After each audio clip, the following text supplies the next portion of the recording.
up guys, this is Ro here and welcome back guys to another Dark Ops Challenge video. In today's video guys, we're going to be going over the Anvil Dark Ops Challenge. And for this one, there's many misconceptions going around through the Cold War community. And I figured I'd make a video just like I did for social distancing and for pretty much all the other Dark Ops Challenge videos that I've done. I'm going to be going over how to do them and getting rid of all the misconceptions so you guys can get this challenge done. And I'll have to rewatch any other videos besides mine, so you guys can get this challenge done easily. This challenge is very easy. It's just that a lot of people are getting the misconception that you can use certain things, but I'll go over that in just a second when I go over the loadout. Let's go over the calling card though. Alrighty guys, so you guys can see here in the calling card, it says Exfil a game with only using melee attacks. And this is the Anvil. As you can see, it's a pretty decently looking calling card, I would say myself. It's not that bad looking, but I mean, for some of us we're doing it for the calling card, for some of us we're just doing it to get all of them done. But anyways, besides the point, I'm going to be going over the loadout. There's a couple of different loadouts you can use, but overall, I'm going to be going over all the misconceptions here in this video. So let's get to the loadout. Alrighty guys, so for your loadout weapon, you are going to be using the knife. Now obviously, because you're going to be exfilling only using melee attacks, so you're going to want to be using the knife as your primary starting weapon. Now here's where it gets interesting. For field upgrades, you can realistically use as many as you want. The best one that you're going to want to use is the energy mine, because you can use the energy mine. A lot of people are spreading the rumors around that you cannot use the energy mine, and you can indeed use the energy mine. Now you don't only have to use the energy mine, you could also use the healing aura if you want to. That one works pretty well. The ether shroud also works pretty dang good. You're going to want to be using energy mine, and this is the one I'm going to be using specifically for this guide, as it will make your life so much easier during the exfil. But this is what you're going to want to be running. So the loadout is just pretty much your knife and an energy mine. And yeah, let's go ahead and get into the actual video. Welcome to the gameplay portion section of this video. I'm going to keep it sweet, quick, and to the point. I don't want to make another 14-minute video on a simple guide like I did for my social distancing video. So let's keep it straight into the point. When you spawn into the actual spawn room, you're going to want to stay in the spawn room from around round 1 to round 10. From these 10 first rounds, you're going to be wanting to collect as many points as you possibly can. This involves, picking up any power-ups that you get, as power-ups are allowed. We'll get more into that in a little bit. So from round 1 to 10, make sure you're getting as many points as you possibly can, and you're going to make sure you're staying in the spawn room. And obviously, as simply as this guide is, make sure you are using your knife from the whole entire game, but just to keep it from the intro section of this video, make sure you're using the knife from round 1 to 10, and primarily for the rest of the game. With those intro segments done, let's get into the nose of this whole guide. Now, if you haven't understood already, this is using melee attacks only, so for the love of God, only use the knife. It's not hard to understand. A lot of people, I do understand, you do forget. I forgot when I did it the first time, so I'm expressing it to you guys here. Do not forget to only use your knife. So I did a whole loadout section so you guys can understand that you're only using your knife for this guide. Another thing that you also do not need to be doing, and I've seen a lot of people do this in their attempts and wondering why they're not getting it done, do not pick up lethals or tacticals at all. The only thing you want to pick up is anything between salvage and power-ups. Other than that, do not pick up lethals and tacticals. Those are going to be so tempting to you when you are probably in a corner trapped. Just accept it down if you're cornered, for example. Don't try to stim yourself. Don't throw a decoy. Don't throw monkeys. Just allow yourself to go down. And on the same point of not picking up lethals and tacticals, if you do somewhat pick lethals and tacticals, do not worry. You will not fail instantly unless you do use the lethal and tactical. Do not use lethals and tacticals, which is why I'm expressing to you guys, do not even pick them up. You do not want to be tempted to use them. So just leave them on the ground and let them disappear. Another reason I'm saying this and expressing it as much as I can is because also, now I do understand that you were able to use monkey bombs before. Expressing it as much as I can now, monkey bombs no longer work for this strategy, so avoid them at all costs. Another thing obviously along the same lines as this is do not use the workbench, because you're obviously not going to be wanting to get lethals, tacticals, or any sort of skill streaks or score streaks, so avoid the workbench at all costs as well. Now, one more final thing that you would want to mention as well, or that I will be mentioning, is that do not buy any of these following perks. Deadshot, do not buy Speed Cola, and especially do not buy Elemental Pop. The only perks you will need, I will tell you guys in a second, but do not pick those 3 perks up specifically, because for one, you will not need Speed Cola, so do not waste your time getting Speed Cola, because you're not going to be using any sort of weapon that will require you to reload faster. You also do not need Deadshot because you will not be shooting a gun with bullets, so why waste your money on Deadshot? And finally, Elemental Pop is another one of those things that I just stress, do not use it.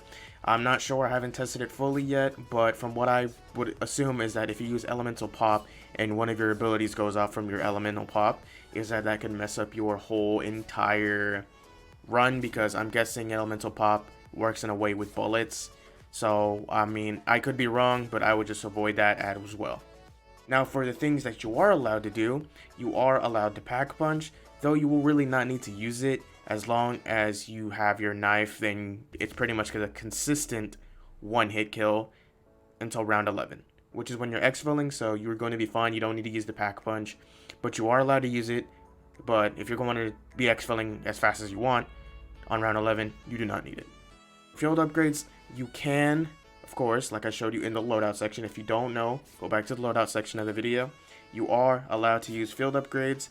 The only ones I would stay away from are Frost Blast, just because it's dog shit. I mean, I'm pretty sure you know that already, but if you don't, it's dog shit. Ring of Fire is one of those that I'm not sure about either. I haven't fully tested it out. I don't know if it messes up, because if you use the Ring of Fire, it can kill zombies. So I would just completely stay away from Ring of Fire. So I might have said something in the intro, just don't use it at all. I don't see a point for it. It can ruin your run, so just stay away from it. The only ones you want to use are what I've told you in the intro part of the video, or the loadout section of the video, is you're going to want to primarily use Energy Mine. It is the best one you can use. You could also use Healing Aura, which is another really good one. If you want to have the Healing Aura activated in the Exfil, you can also use it there. And Ether Shroud works just as well. Alright, so getting into the next section, upgrading your knife to tier 3 in your actual menu screen, where, like, you know, all the folders and blueprints things are. I'll put a thing here on screen so you guys can see what I'm talking about. Upgrade your knife to tier 3, as at tier 2 you will be getting that additional 10% primary weapon damage, which will be your knife. Now, in that case, you don't need to upgrade your knife to tier 3, but just get it to tier 3. I mean, if you really don't want to, that's fine. At least have your knife at tier 2 so you get that 10% additional damage. Now, like I was stating before, perks, make sure you only have Juggernaut, Quick Revive, and Stamina. These perks are going to be the best perks that you can have. Extra health, regenerating your health faster, and running faster are all the best things you can have while using a knife-only loadout in zombies. As for power-ups, you can pick up every single power-up in the game, even nukes, so do not be hesitant on picking up power-ups. They do not affect at all this strategy. They only benefit you, they do not hurt you. Finally, you can use the Arsenal upgrade station. It is allowed, although you probably will not need it unless you really want armor and upgrading your knife to the higher tier. Then you can also do that, but it is not needed at all.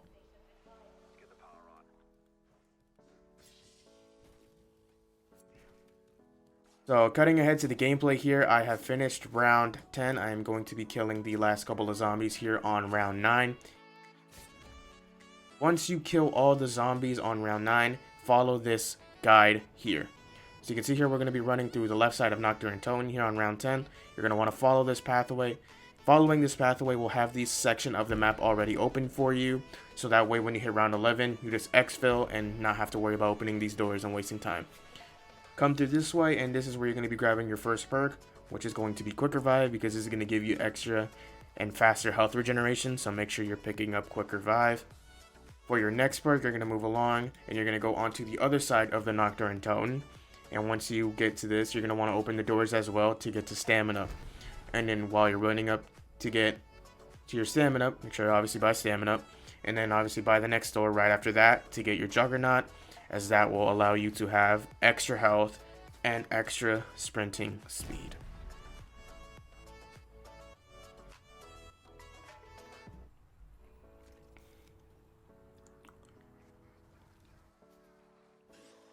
Alright, so once you guys have purchased all of the 3 perks that you need, and you are now on round 11, then you guys are ready to pretty much enter the Exfil part of the video. Now for this one, like I stated, all you really need to do is make sure you have all 3 of those perks, make sure you have not used any lethals and tacticals up to this point, and have your energy mine ready. Now if you haven't been using it like I have in this gameplay, then you should pretty much have it ready to go. when you're ready to exfil. So yeah, begin the exfil and start making your way over there. Like I said, you should have the doors already open. So once you get to the exfil site, all you're doing is just training the zombies, and you're going to be using your energy mine.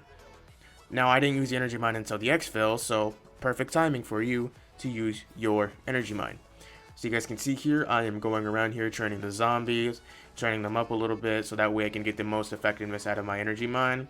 Eventually, once I see that I have enough zombies, I will be using my energy mine. So let me get all the zombies here, and then once you do, throw it on the ground, and the energy mine should pop, and there you go. You pretty much wiped out all, or if not a third of your zombies, if not 2/3 of your zombies, in one energy mine. See, tall, it went from 43 to around like the 11-ish area, so I pretty much wiped out most of the zombies for you. After that, finish off the last remaining zombies, and just board the helicopter, and you have now completed the Anvil Dark Ops challenge. I decided to make this video because it's important to me that I get this video out to you guys, because it's important for you guys to understand that this challenge is not hard at all. It's a very easy challenge, but there's a lot of misconceptions going around that you can use lethals and tacticals, or you can use this and that. This is the most simplest video that you will get, and I hope that you guys were able to understand everything in this video. So if you guys were able to do this challenge and you got it done, make sure you guys slap that like button for me. Make sure you guys comment down below if this video was helpful and if I was able to help you get it and you guys were able to stop failing this challenge.